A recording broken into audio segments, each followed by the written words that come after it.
ready to get serious about building content sites and building a profitable business online? Welcome to the Niche Website Builders Podcast. We bring you the latest field-tested tips, tricks, and strategies for building a profitable online asset.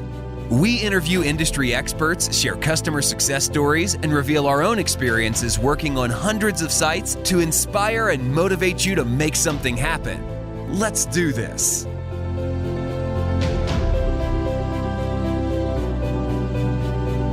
Hi, and welcome to this week's episode of the Niche Website Builder podcast and YouTube channel. This week's guest is Dom Wells. If you've been in the space for any time at all, you've definitely heard of the name. He used to run Home Improved Design before he sold that business, and he's now the founder and he runs a business called OnFolio. OnFolio are doing some super interesting things in the online asset investing space. They're actually hoping to take the company public this year, and in the process, raise millions of dollars to continue the acquisition of web properties.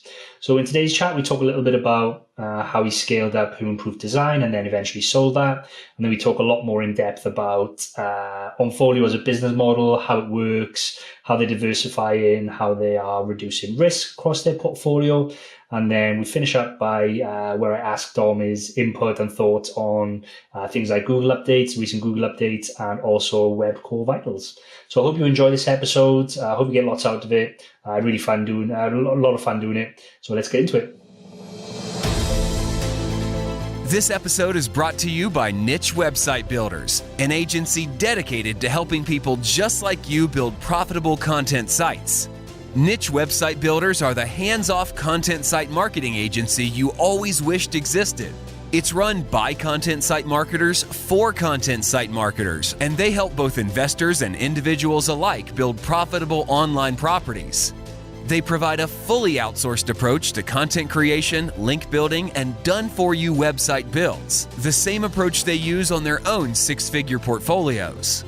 For example, their content packages come with a proprietary keyword research process, are written by in-house native English speakers, formatted using templates proven to convert, and uploaded to WordPress with affiliate links added so that all you need to do is hit the publish button. Check them out at nichewebsite.builders/show. That's nichewebsite.builders/show and fill out the form to get coupon codes for 10% more content or a 10% discount on links with your first order sent right to your inbox. Hey Dom, how's things? Yeah, good thanks. Going well over here. You're over in Taiwan, right? Yeah, that's right, Taipei City. How long have you been? How long have you lived there for? If you don't include breaks where I went back to England or went to Canada briefly,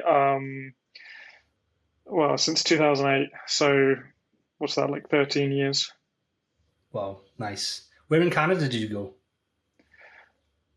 We did, this was my wife and I, 7 months in Montreal and then 3 months in Vancouver. Nice. I love Canada. I did a year of my degree in Canada and then loved it so much I went back for another year when I finished. I'd like to move there one day, which would be cool. Yeah. So thanks for taking the time out of your busy schedule. I know you're a busy guy to be on our podcast today. I think we've got some awesome topics to cover. Before we get into that though, I just want to ask, because I ask everyone this, do you remember how you made your first ever dollar online and kind of when that was, like how far back that was? Yeah, I do actually, partly because I've been asked a couple of times before. So it's like, okay. it keeps it fresh. I don't know if it was my first dollar actually. It was my first sale so one of the very first niche websites I built was about stopping smoking, and I was promoting Alan Carr's The Easy Way to Stop Smoking. And I think it was like 10 quid or something like that. So the first commission I got was like 60p or something like that. So it worked out as roughly $1 in the exchange rates. So it was basically a book on Amazon was the first dollar. Did you feel like that changed your life in any way? In a way, yeah. It was frustrating because it took me quite a lot of effort to get that sale. And when it came through, it was like, wow, I got a sale. Like, yes, a massive endorphin hit. But also, wow, I did all that effort for just $1. Like, how much effort am I going to have to do for like $1,000? But that in turn made me realize that this wasn't the best niche to go after. So I abandoned that site and started another one. So it actually was pretty good because it helped me start to understand a little bit about, like, is it worth all this effort just for like a small commission? Maybe I should start promoting something higher end and so on. I think getting $100 in a single month was the first real validation for me that I can do this, because I think you can fluke a dollar online easily, but $100, like, it's like, okay, this is real. Nice. Was that long after you made your $1? Yeah, it was probably about 4 or 5 months. It took a while to get to like 100 and then 500 and then 1,000. But yeah, it was a few months. Okay, awesome. I always love hearing about how people made their first dollar online. So that's really cool. Okay. So I want to break this down into two sections. The first one being smaller than the rest, and mainly because this is really interesting to me because we're on a similar journey. So I just want to cover off a little bit about Human Proof Designs. Obviously, you were the founder and you exited Human Proof Designs a couple of years back. How did you start Human Proof Design? What was the catalyst for starting that business? I had a website previously that was getting a lot of traffic, and it wasn't really making any money. It was I just stumbled across some keywords like 20 questions to ask a girl you like or something like that. So I put together this bare bones website that just had a bunch of articles like 10 questions to ask your crush, 30 questions to ask your husband. And it got loads of traffic. It ranked really easily because it's very low competition. It was getting about 30,000 views a month, which was crazy because I'd never really had any kind of traffic before. And this was before things like Mediavine and AdThrive. And so I put AdSense on it, but it was making like, I don't know, less than $1 a day. So it was really frustrating having all this traffic. And I tried doing things like affiliating with dating programs, just loads of different stuff. And in the end, I just went, you know what, maybe I can just sell it on Flipper. So I listed it on Flipper for $1,000 and someone bought it, which for me was huge because up until that point, I'd probably made, like a couple $100. And I thought, well, how can I do more of that? How can I start these kind of starter sites and sell them on Flipper for like $1,000 or something? So I spent a lot of time immersing myself in Flipper. And one of my friends was encouraging me. He was like, yeah, you should see if you can replicate that. And I said to him, it's annoying. There's all these kind of garbage turnkey sites on Flipper that people are buying for like $200, and they're just selling like social media share. This was back before Facebook cut down on that. They were like selling fake likes and stuff. And they were just selling this same cookie cutter sites over and over again that were saying stuff like, oh, this keyword gets 1 million searches. So if you buy this website, you're going to, be a millionaire. It's going to be easy. And I was just complaining about it. And my friend said, well, why don't you sell legit sites that, you've already done it once. You can build a site, put some basic articles on it, do some keyword research and all of that. And then, it's like a business in a box. And you can sell that for $200 or something. So I thought that was a great idea. And I tried doing that. And the problem was I was on Flipper. I was competing with those basically scammers. Flipper's a legit site, but they used to have a lot of garbage on it. And to be fair, they've done a lot of good since then, cleaning up all of that.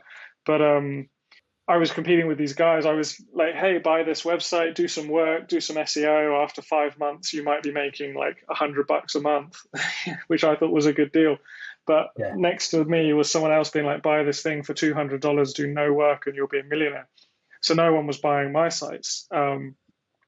Actually, that's not true. 1 or 2 people did.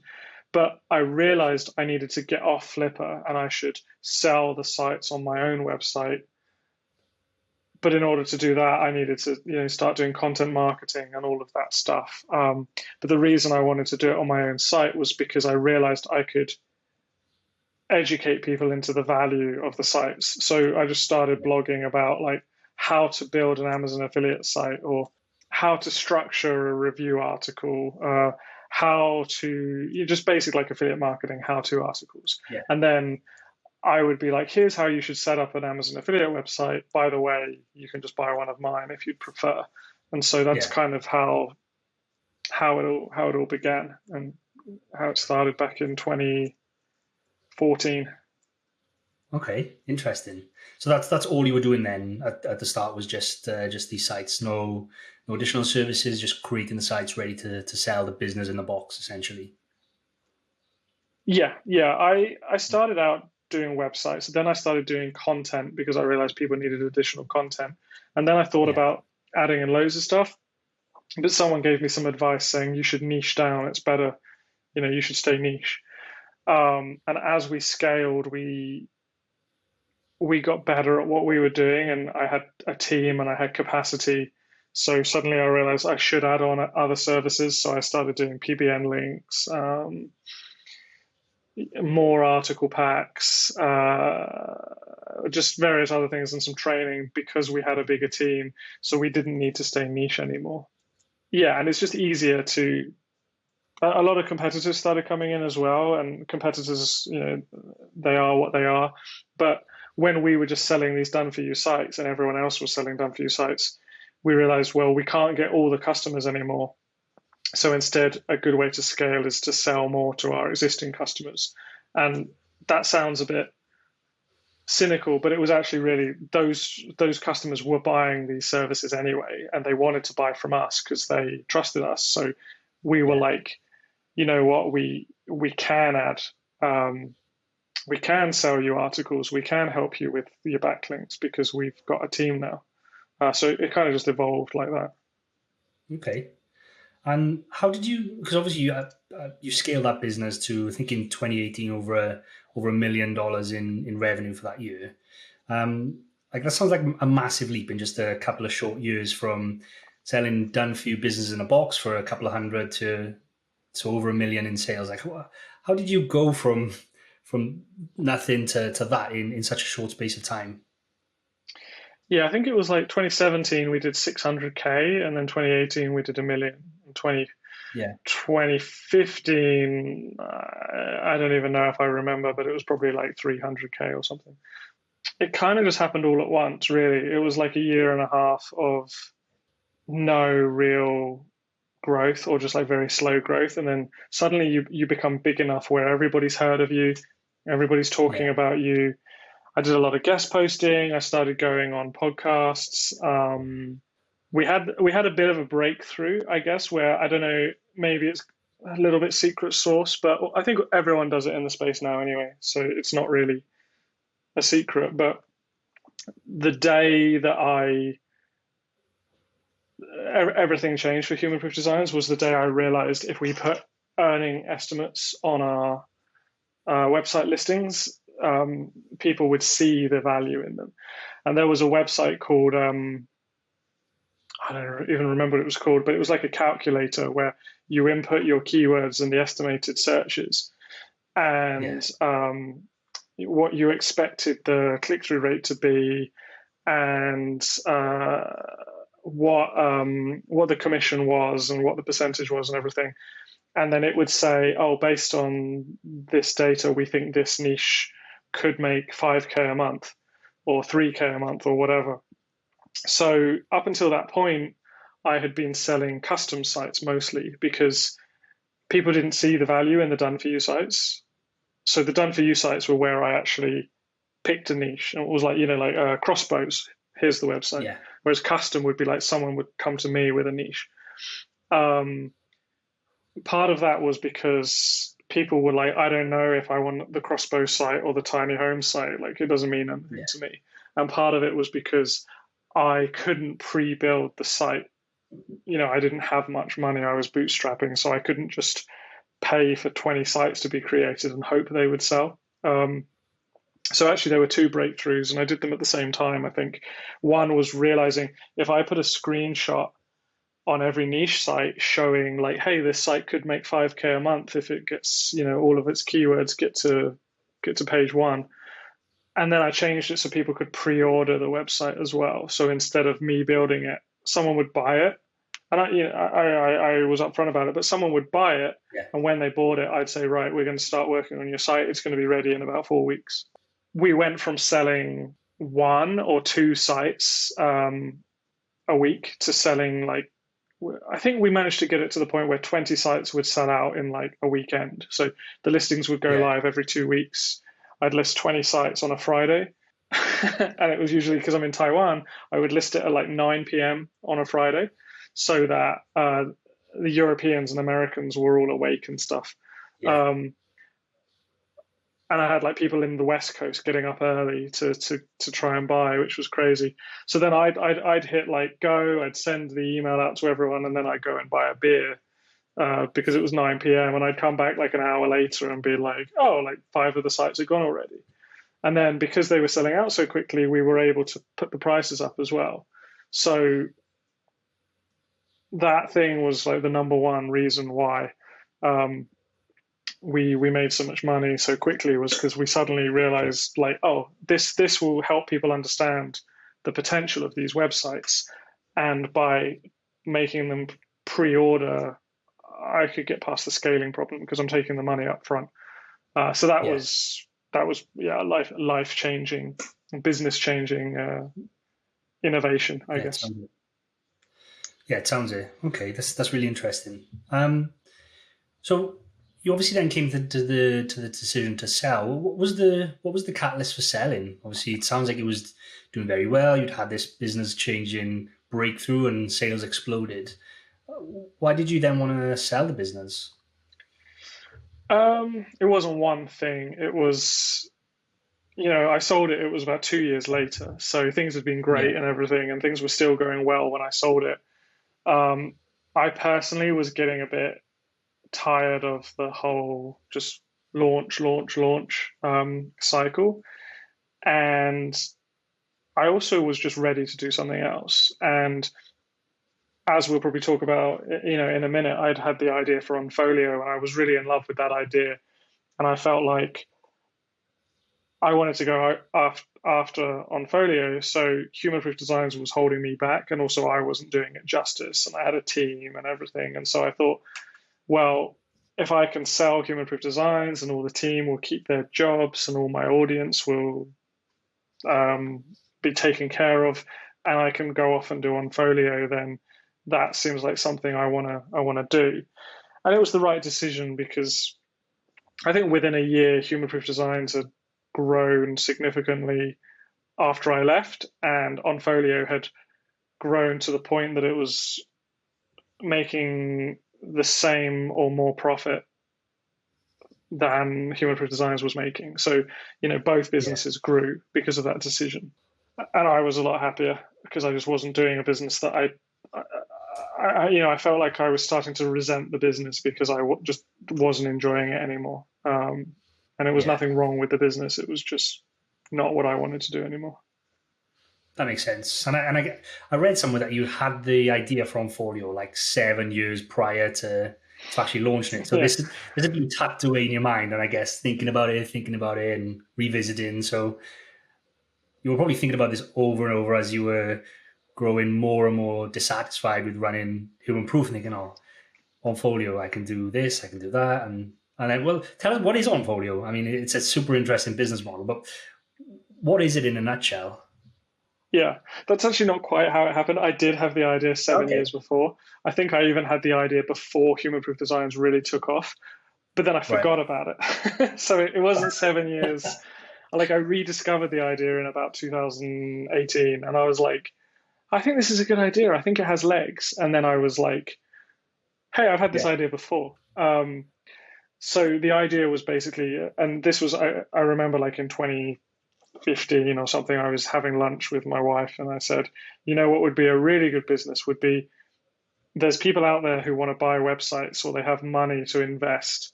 They want to buy websites off places like Empire Flippers, but they don't know how to run them. And I know how to run them, but I don't have the money to buy them.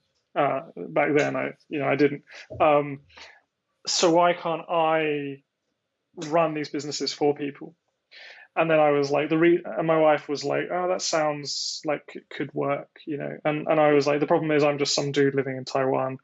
I've got no track record. I don't have experience investing in websites myself. And, you know, people sending me money for like a $500 turnkey website is very different than someone trusting me with like a $50,000 acquisition. So I just forgot about it and was like, yeah, maybe in the future if I've got more credibility.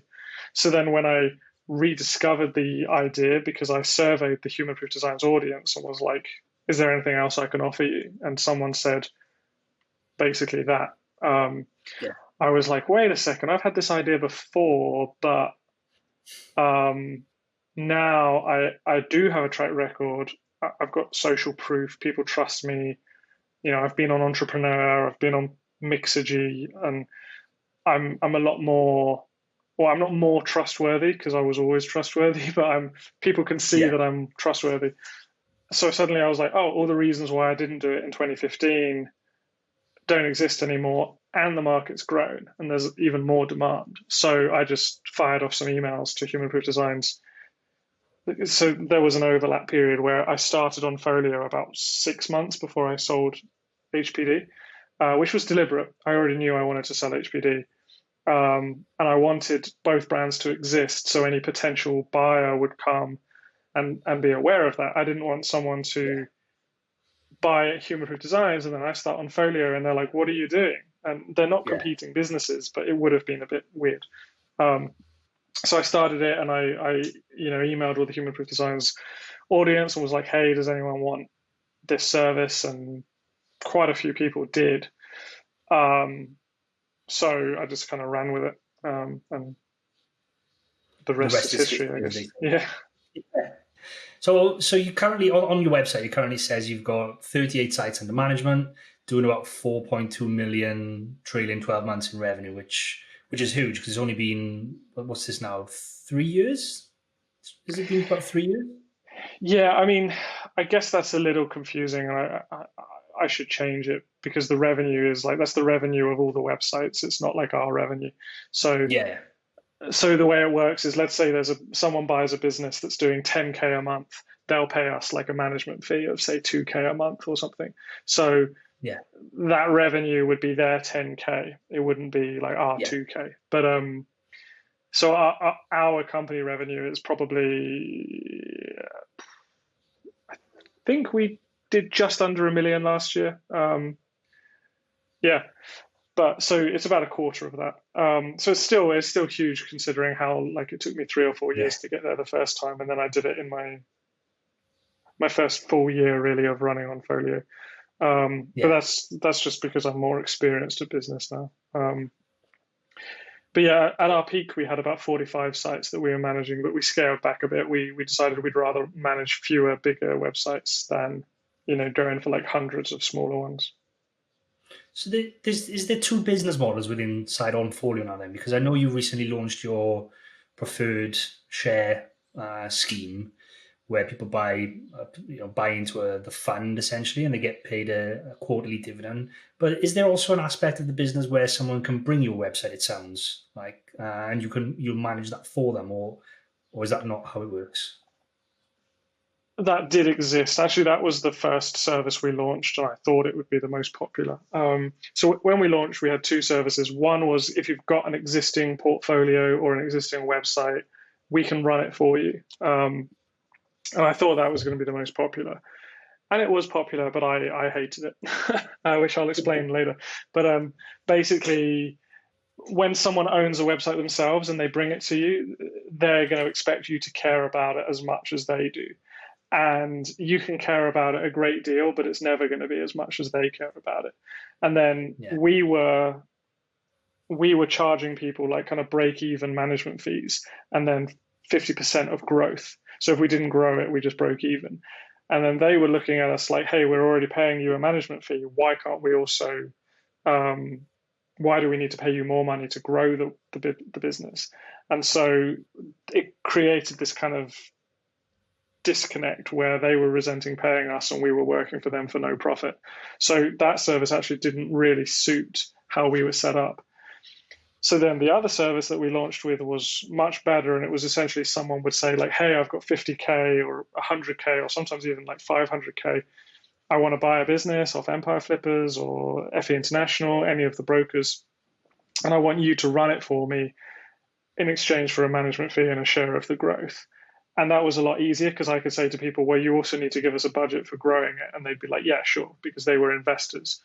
And that was where we really scaled. And people, a lot of real estate investors, for example, who wanted to get bigger returns, but didn't know anything about running business, they would come to us. And we do technically still offer that business, that service, but we turn most people away because, well, partly it's not worth our time, and partly because we really want to double down on what we're doing now, which is where the business evolved into. So throughout 2019, we were just evolving the business and growing and getting loads and loads of clients, buying loads of websites. I think I bought something like 18 businesses off FE International in 2019. They sent me flowers when my child was born. I guess the flowers were for my wife, but anyway, they sent us flowers. Yeah. And I bought a few off Empire Flippers as well, a few of the other brokers. So we basically were just like crushing it in 2019, just buying businesses every week. And then 2020, I was like, this is cool. And we have a really good track record in that we buy 40 businesses and only 2 of them die. So that's like less than 10%. But then if you're that investor, it kind of sucks, And so there might be a Google update comes around and like 2 businesses went up, 20 businesses kind of just ignored the update, and 2 businesses just fell off the face of the earth. And so I was like, that wasn't our fault, really. It was just a Google update, and it doesn't happen to many people. But if someone's just bought a site for 50K and that happens, it's very uncomfortable. And sucks for them big time. And we would work for free or for a very reduced rate to get the site back up. And sometimes we could, and sometimes we couldn't. But it got me thinking, the only way to fail to make money in investing in websites is if your website goes to zero, because websites they're actually very affordable compared to buying other assets. And if you want to buy Tesla stock, you have to pay something like 40 times earnings, whereas a website is like 3 times earnings. And so very affordable. They can give a very good ROI. The only way to lose money is if the site dies. You don't even need to grow the website. As long as it just maintains, then you're going to get a great ROI. So I started thinking, okay, is there a way to make it so that everyone shares the same pie? So instead of 40 investors who own 40 individual sites, they all own like a 40th of the whole portfolio. And then if one site goes down, it's fine because all the other sites have gone up or whatever. And some of my investors didn't like that because some people, it's like a trust thing. Some people were like, no, I want to own the asset. I want it to be 100% mine. I want to be able to fire you if I don't like what you're doing. That's fine. So we said, okay, well, then you need to work with us on an individual basis. It's more risky, but okay. But others were like, yeah, I think that's a great idea. So then in my head, it was, how are we going to do this? Are we going to do a fund, which is what there's, I don't know how closely you follow the space, but there's quite a few funds springing up. Are we going to do something else? Blah, blah, blah, blah, blah. My conclusion was that I wanted to do a holding company. Part of that was because I felt like there's so much opportunity in the space. And if you have a fund, really, you're just a glorified money manager. Well, not even glorified. You're just managing other people's money and you're getting paid for it. But I'm an entrepreneur. I wanted to have a business. I wanted to build a media company. I love media properties like Morning Brew or some of these very good websites where they're just like what I think is the future of media. And I could see that happening with a holding company where we basically just own a bunch of assets and we work on all of them and we grow them. So we're kind of like General Electric or Berkshire Hathaway or something like that. And this is the short version. Like it took me months to to really weigh it up. And then I found out if you're a public company, it's even better because anyone can buy your shares. They don't need to be accredited. They can sell your shares whenever they want. So there's no liquidity issue No one's locking up their money for years. And you're going to be valued a lot higher. So if you buy a business for 3 times earnings, but you're trading at 10 times earnings, there's an arbitrage there because you're a public company. So I basically said, okay, we're going to be a holding company. We sold 10% of OnFolio to various investors, and we're using that money to buy some websites and to pay for the process of going public. And then where the preferred shares come in is our original plan was we're going to sell just equity in OnFolio and buy websites with that. And then we'll sell more equity in OnFolio and buy more websites with that. But a lot of my existing audience said, well, are you going to pay any dividend? And we can get onto this question a bit later because I think you plan to. But I said, no, there won't be any dividend because it just makes more sense. Any profit we make, whether it's from a sale or from the cash flow of the businesses, should get put back into the company to grow the company even higher, just like the way most public companies don't issue a dividend. Yeah. But a lot of people said, well, I'm interested in this space for cash flow. So we said, okay, as well as the common shares, which are just like what you can buy and sell on the stock market, like Tesla shares, why don't we also issue preferred shares where the share doesn't increase in value over time? It just pays out a fixed dividend. And because websites are a bit riskier, we'll do a higher dividend. But it's also a fixed dividend, so it's 12%. So if someone, say, buys $100,000 worth of our preferred shares, we'll pay them just 12 grand a year until they sell the shares to somebody else, or until after 5 years we have the option to buy the shares back. And the idea behind that is if someone wants upside, they can buy our common shares when they're trading publicly. If they want cash flow, they can buy our preferred shares. And what we'll do is just use that money to buy websites and grow them and so on. So yeah, it's the long story short is I feel like we've found a vehicle where we can invest in websites and build something significant over the next decade. And if people want a share of that, they buy shares. But if they're more interested in cash flow, 12% is, quite frankly, 12% is a really good offer. It's ridiculously good. Like, you stick the money in the bank, you make minus 1%. But that being said, we've also limited the downside, and because we're spreading all the money across our portfolio, if one particular website goes to zero, it shouldn't affect our ability to pay the dividends. And then because we're going to be a public company, we're going to have financial accounting, and we're going to have audited financials, and then the SEC is going to be looking at everything we do. So that also takes a lot of the risk out, because again, like online business, there's a lot of shady operators out there. So obviously I'm biased, but I think we've put together something which ticks almost every box for investors.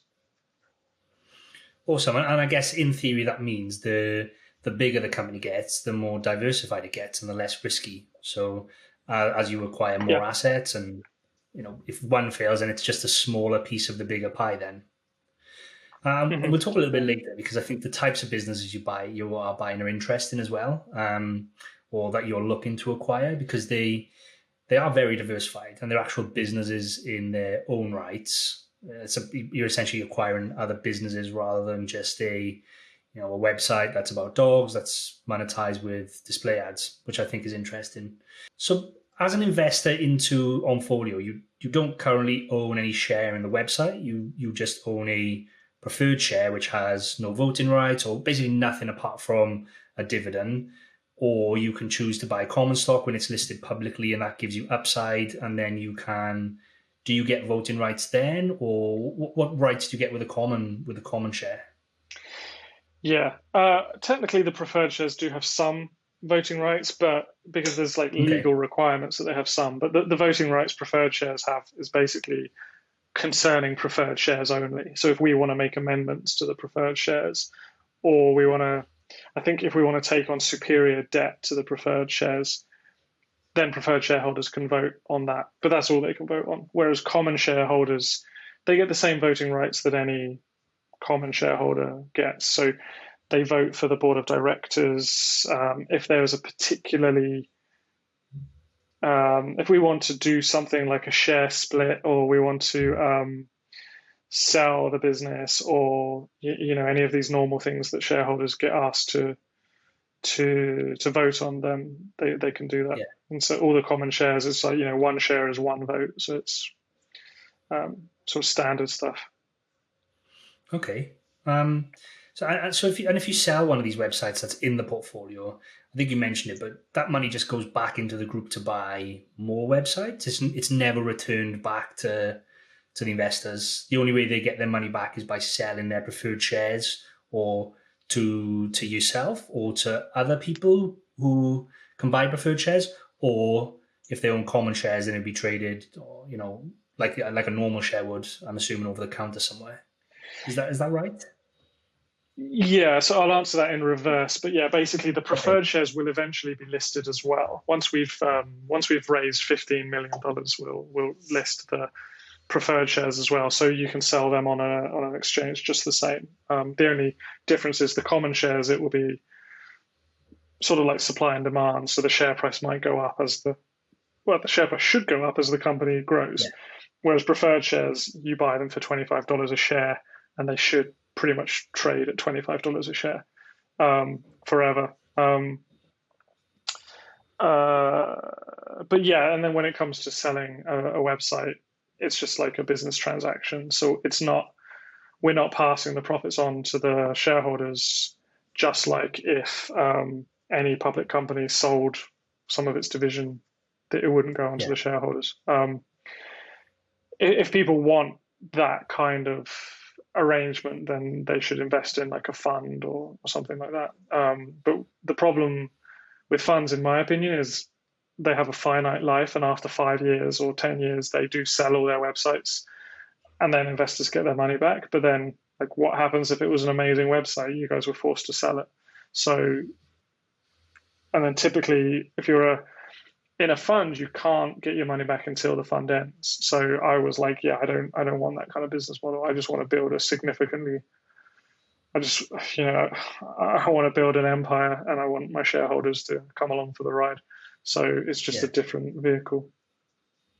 What is that market like for preferred shares at the moment then? So say I've invested and I want to take my money out. Is that a liquid-ish market? Obviously it's not going to be super liquid, but could I do that right now? Or are you planning that will come later when it's listed? Yeah, so before they're listed, because we're doing a private sale, so right now we're raising money from preferred shares. And so because it's a private raise, the law in the US is you need to hold your shares for at least a year, unless we register the shares. So registering them means we list them on an exchange. Once they're listed on an exchange, you can sell them anytime, even if you bought them the day before. So it's basically you hold them for a year or until like we list. And we're planning to list them in less than a year. Like, it really depends when we raise 15 million, but the idea is like it should be less than a year. Let's say we get delayed and we haven't yet sold them, we haven't yet listed them, and someone's held them for a year and they want to get their money back, then they need to find like a buyer in the aftermarket. So it's not really ideal. They need to basically find their own buyer. But once they're publicly traded, preferred shares is $1 trillion capital market. So, and most preferred shares offer like 7%. So if you're trying to sell shares that offer 12%, it shouldn't take you too long to sell them.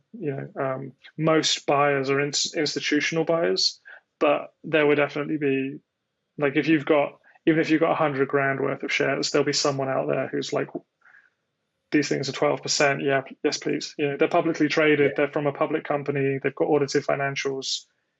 Yeah, I'll take them. And if they don't, I'll buy them. But, there's going to be people that want to buy them. So up until they're publicly traded, the liquidity is a little bit of a problem. So it's not really the type of investment someone should make if they're they're looking for a quick in and out, and it's really better for a long-term income investor. Okay, no, that makes total sense. I guess one thing from just an outsider looking in, from a risk perspective, as an investor, and I know that you are diversifying the portfolio and you're buying different types of businesses, and they have a higher return than the 12% being offered. But like theoretically, what happens if something does happen? Say Google changes its model, or something happens drastically that means that your profit margin or your margins are now down to less than 12 or just above 12, and essentially you are running the business for free just to pay the investors their 12%. Like, what would happen in that case? How would you stay motivated in that situation? Because like everyone starts out with the right intentions. I think Income Store was similar to that. They've obviously got a totally different setup, but everyone starts with the right intentions. But things do happen, especially over the course of a business lifetime. Have you obviously thought about that? What are your thoughts on that? I mean, there's a few things. First of all, there's like, how realistic is that to happen?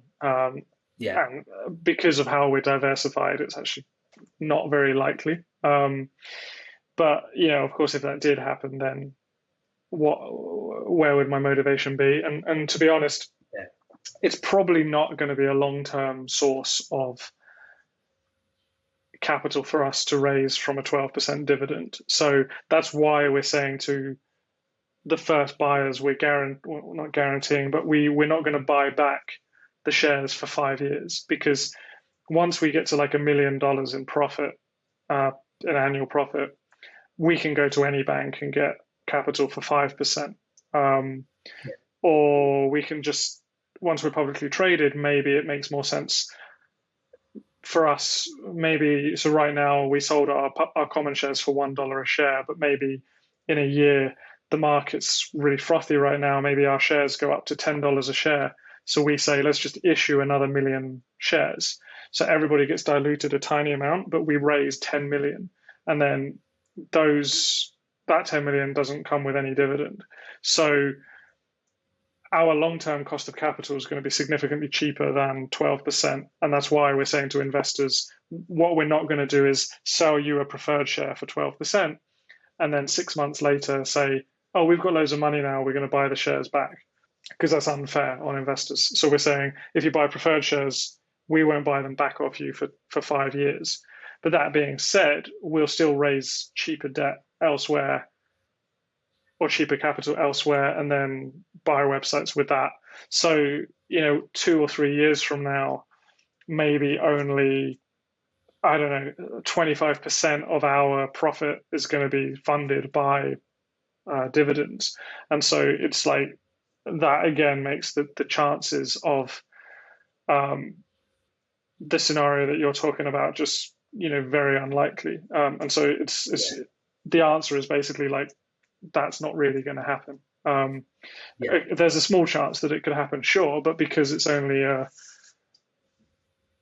another thing to consider is that when banks who are financing us are looking at our size, they're not really going to take the dividend payments into account either. So if we're growing our profit, but then most of our profits going to dividend payments, they'll just look at us and be like, oh yeah, you're growing, we're happy to fund you to fund even more growth. Yeah.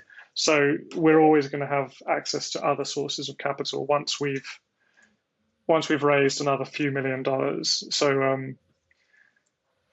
long story short, it would only be a bit of our profit that was like servicing the 12% dividends, and then suddenly our profit would grow and we'd all be happy again anyway. So. And again, I guess the longer this goes on, so the longer the time horizon, the less the risk declines as well, because that 12% dwindles down as you get access to cheaper capital. So that makes total sense. Yeah, I mean, the 12%, we're never going to lower.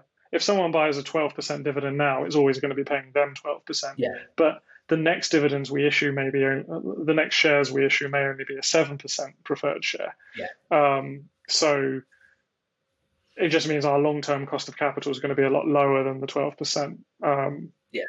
So again, yeah, as we grow, like you say, the risk is lower for the initial investors. Okay, that makes total sense. Next thing I want to talk about, and I mentioned it a little bit earlier, is some of the businesses that are in your acquisition pipeline, because they, like I say, they're actual businesses. So you've got a couple listed on the site. One of them's a successful Udemy course. One of them's an offshore entity and banking creation service, and then the other's an online training for learning how to write. Which none of these are what we typically see in our small corner of the world as being affiliate sites where it's monetized through display ads or Amazon or a different type of program like that. I've got a couple of questions on that. The first one being, as these are businesses in their own right, like thinking about the offshore entity and banking creation one specifically, like that sounds like you need specialist knowledge or understanding of a sector to be able to come into that business, buy it, run it successfully, and then grow it. Like, sure, it probably comes with a team to do most of the day-to-day running, but you've got to have some level of knowledge in order to vision what the growth would be in that business. How are you managing that? Because a Udemy course is totally different to running an offshore banking creation service. It's totally different to running something else. Like, how are you grouping those together and trying to grow them? Yeah, I guess, how are you doing that? Yeah, that's a good observation. And maybe as we grow, we'll become less agnostic and we'll just kind of like cluster our businesses better. So we're kind of in like a 4 or 5 year plan where the first year is just trying to gather audiences and grow the different platforms. And then from there, maybe we'll say, okay, now we've got this offshore entity business. Any other business we buy needs to be related to that or related to one of the other ones. But going back to your initial question, that particular business, actually, the general manager would be coming with the business. So it's more than just like a sort of team of VAs running the business. So he has that that subject matter expertise. I probably would struggle to justify buying that kind of business without that kind of person on board. But if I were going to do that, so for example, the Udemy one, I have actually team members who have experience in that industry. But if we didn't, then I would go out and look for them. And that's kind of another added advantage of what we're doing is because we're going to be a publicly traded company, it's a little bit easier to attract talent to work for us. So, and again, I couldn't really see that happening with a fund. But if I put something out there and say, hey, does anyone have expertise with teaching a writing course? And, you come work for us, we can pay you a decent salary and give you stock options. And we've got this grand vision, blah, blah, blah. Then people will be like, well, hopefully anyway, people will be like, yeah, I'll come work for you. Maybe people are listening to this podcast now and they're like, yeah, that sounds like a fun company to work for. So the idea is, we would basically try to onboard some talent to run those businesses for us, kind of as like mini CEOs.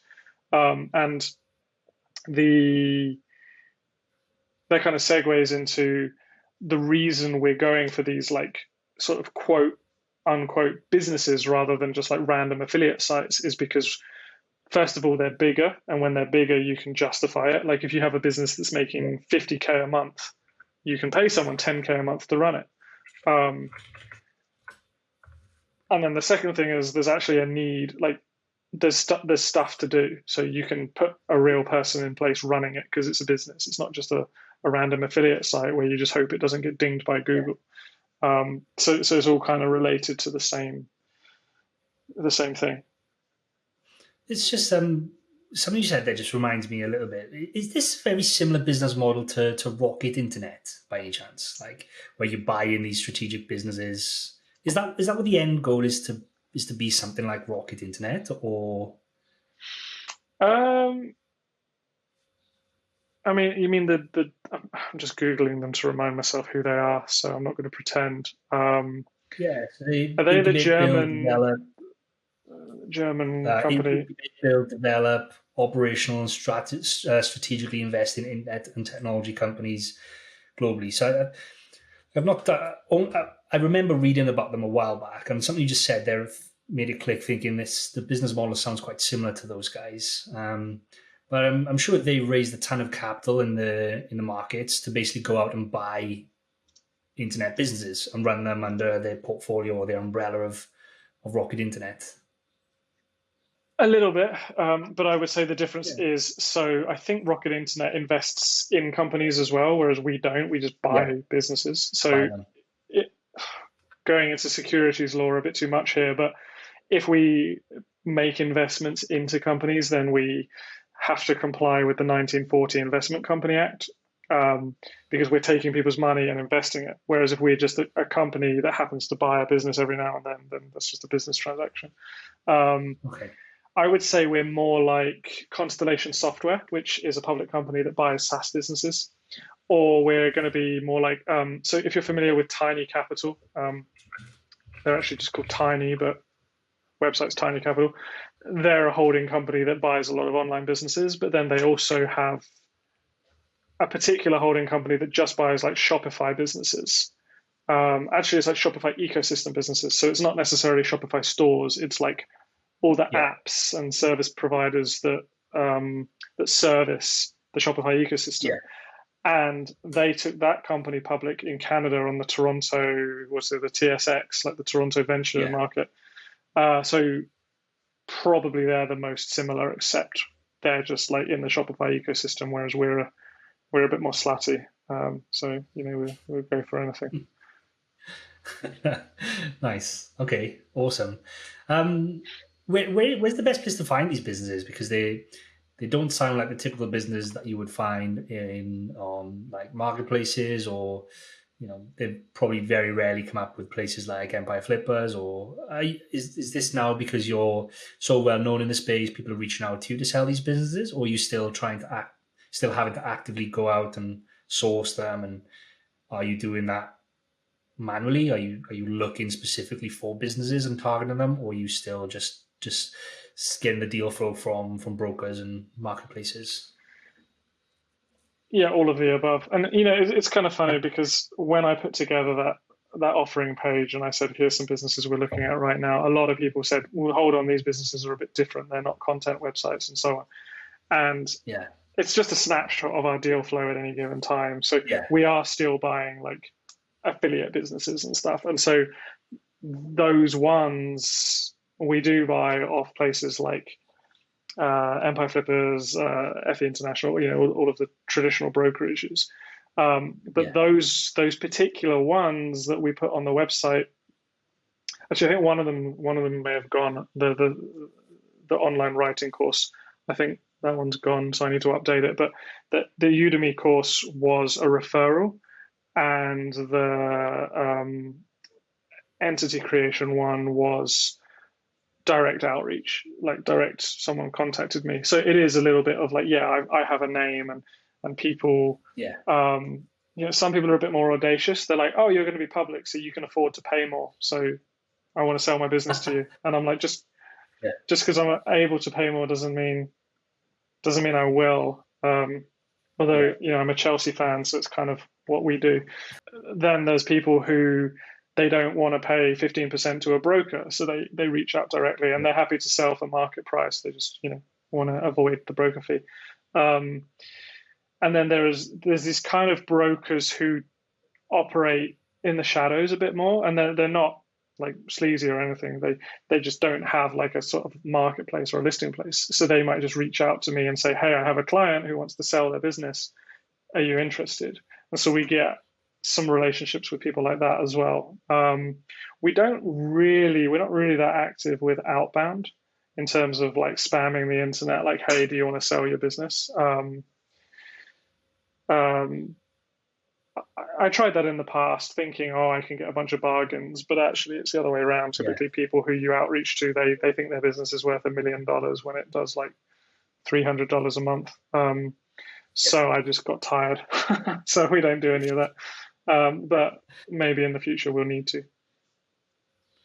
Yeah, I've had that exact same experience recently where I've been doing quite a bit of outreach to try and buy under monetized websites. And yeah, you're right. usually they're under monetized because they're a passion project for people, and then when they come to sell their passion project, they want a crazy sum for it, which is nowhere near what it's worth.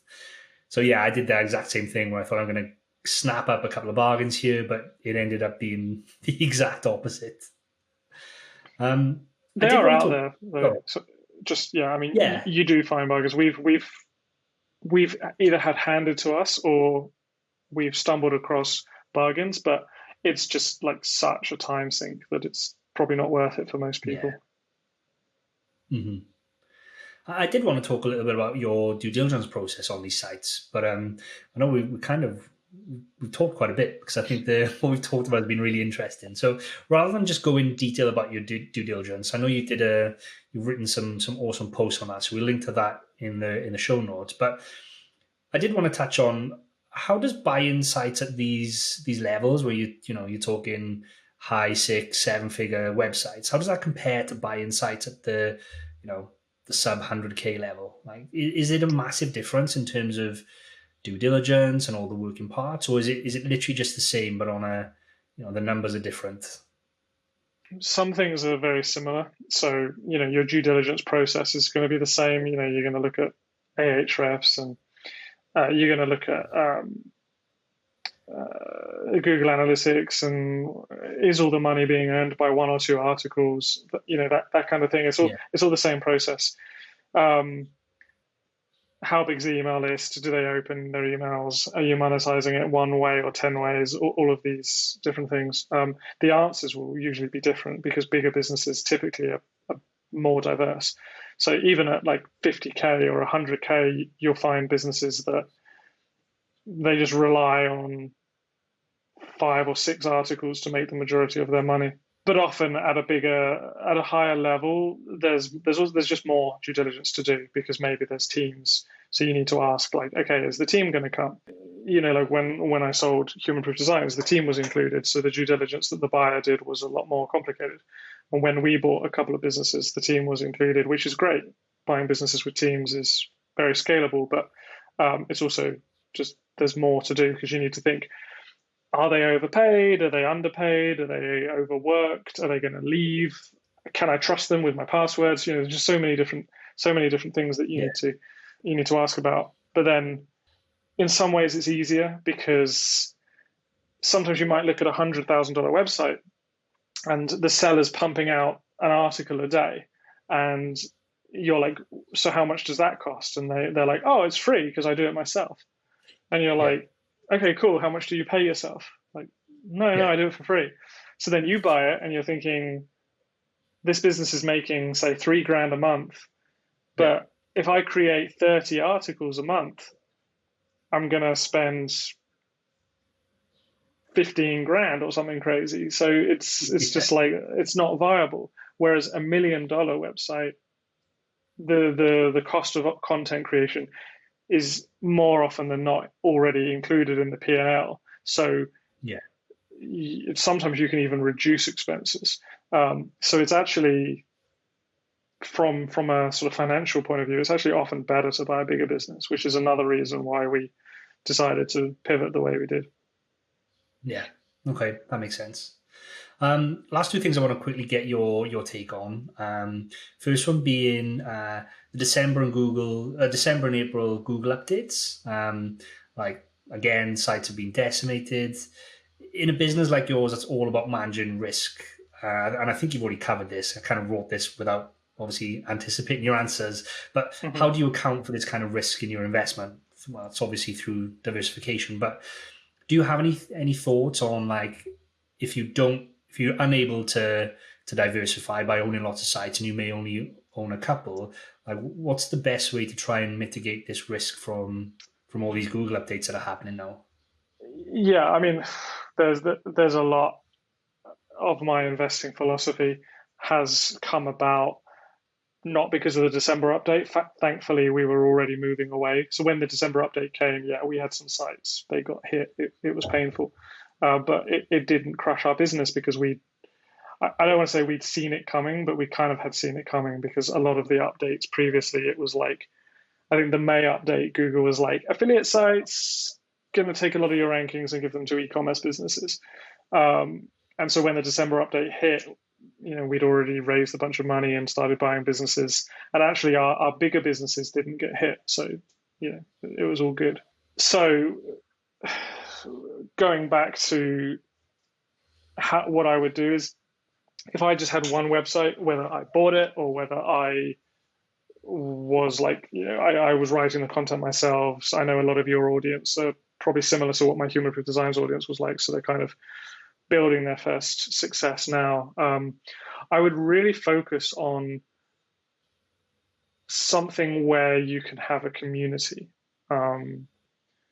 So for example, niche website builders, if you got hit by a Google update, like your website, I don't know whether you rank for a bunch of keywords or not, but my guess is it would suck because you'd lose some traffic, but your business would probably be fine because you've got an audience, you've got Facebook groups, you've got people listening to this podcast, you've got fans who, they're just going to come back every day. It doesn't matter what you rank for. And so now it's a lot of effort to start a podcast and to have a Facebook group. So maybe not everybody can do it, but they can do things where that kind of thing would happen.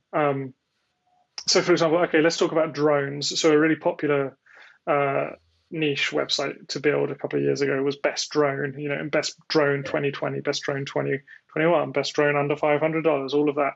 If you just have that website, Google update comes along, you could be okay, or it could be game over.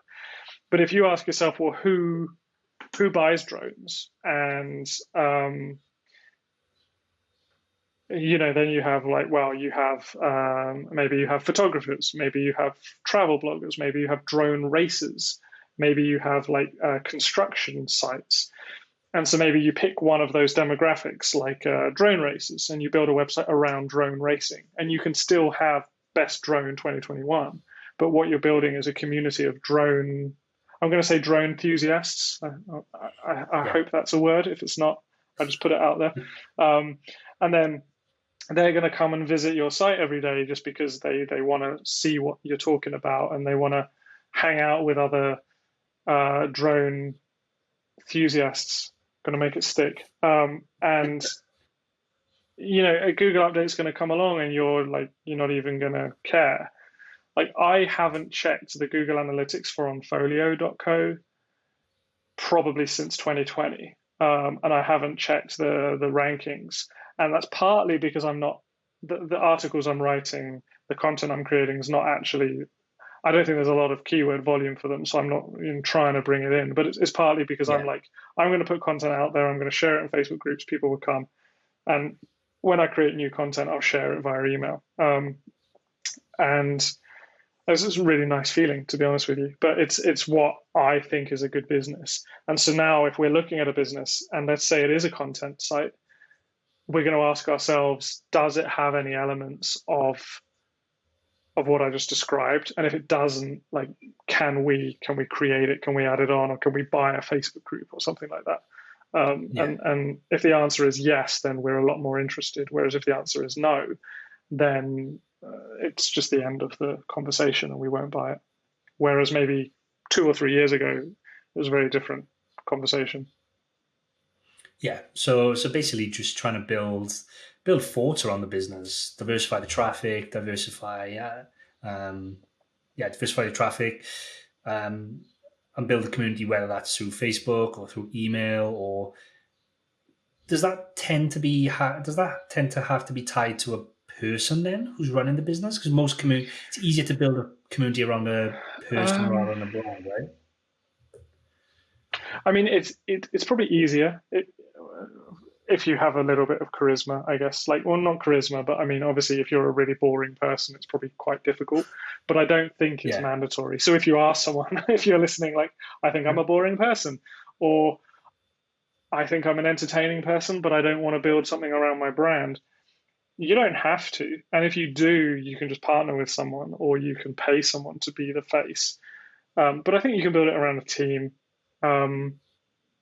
There are still websites that I read. There are football blogs or American football blogs that I read. So I like American football and I like the 49ers. And so quite often I'll read Niner Nation. And it's very much an example of what I was describing. I think it's owned by Vox, who are, they're fantastic at this business model anyway. But I go to Niner Nation, I type in the domain name, I want to see what they say after a game. But I couldn't tell you the name of any of the writers. Like I'll recognize their name. I'll be like, oh yeah, it's this guy. I've read his article before. But I'm not following him. I'm following the website. So I think it can be done. And yeah, you have to be better. You can't just put out mediocre content written by non-native speakers. But the more effort you put in, the better your business is going to be. So it's worth it. Yeah. Okay. Awesome. That's good. And then the last one is the upcoming Google Core Web Vitals. Do you think this is going to be as big as everyone's talking about? I know it's been pushed back by Google. What are your thoughts on that? How are you preparing? Is it top of your priority list? Is it bottom of your priority list? What are your thoughts on that? I mean, it's on the list. I don't know exactly where it is. The various people running the websites we have are doing different tests to see how their sites score. Don't quote me on it, but I don't think it's going to be as big as everyone's saying it, because, well, maybe let me answer it a different way. I think people should pay attention, and they should try to get good Core Web Vital scores, because if you do that, your website's going to get better. But I wouldn't worry about like, oh no, I'm 82%. I'm not, I'm going to lose my rankings. I want to get 100. Like, I wouldn't lose sleep over it. If you're getting 0%, like, yeah, improve it. Improve your speed, improve your CLS score. But I think it's not like Google's going to turn on Core Web Vitals and your rankings are going to shoot up to number one. And I can guarantee you that someone is going to be tweeting at John Mueller saying, hey, this site has a worse Core Web Vital score than me. How come they rank higher than me? And his answer is going to be, sometimes a website might have other signals that tell us that despite the poor score, users love this website, so we're willing to overlook that. That's going to happen. And so really, you need to look at everything. Core Web Vitals is one of them. Don't fret too much about it, but obviously, like, Google's rolling it out for a reason, so don't just completely ignore it either. I think there's also going to be something where what normally happens is Google rolls out a thing and they say, oh, right now it affects 5% of search. And everyone goes, oh, okay. So, for example, BERT, the BERT update, what was it, like 2 years ago? When it first rolled out, Google said it was affecting like 7% of search or something, and everybody just kind of went, oh, is that or whatever. But now it's like 95% of search, and everyone's kind of, no one's paying attention to BERT. It's like, well, you probably should. So I think CLS is going to be something to pay more and more attention to over the next year, and maybe like a year after they finally roll it out, it will be a bigger deal, but it's not going to be like a flip of a switch. But again, don't quote me on that. Like, do your own research. But that's my approach to it anyway. I agree with you, to be honest. I think I'm of the exact same mindset. Awesome. Well, Dom, it's been great having you on here. I really appreciate you sharing all of your insights. I think it's been really useful. I think our audience will get some awesome insights from this. Where's the best place for people to reach out to you and contact you, either to learn more or if they're interested in investing with OnFolio? How's the best to contact you? Yeah, I mean, I guess the best two places are if they go to onfolio.co, which is our website. There's follow our blog, use the contact form that comes to me. But also, if you're into Twitter, I'm quite active on Twitter, so that's just at Team OnFolio is my handle. Just reach out to me in either place, or just start following me there. That's the best place. Awesome. Anything you think that I've missed out that you want to add at the end here? No, I think it's been pretty good, to be honest. You've asked really good questions. So, I appreciate how deep you went on some things, and I think we've done a pretty comprehensive job here. Awesome. Great. Well, again, thanks, Tom. Appreciate your time. Good luck with the future. I'm sure we'll talk again in the coming couple of months. Yeah, I hope so. Thanks for having me on. Cheers, man. Bye. Bye. Thanks again for tuning in, and I hope you enjoyed the show. If you're listening to the podcast version of this episode, please subscribe on iTunes or wherever you listen to your podcasts. Please rate and review, as this will allow us to grow our audience and create more shows like this one. If you're watching on YouTube, please subscribe to the channel and click on the bell to be the first to know about any new episodes that we release. Until the next episode, goodbye.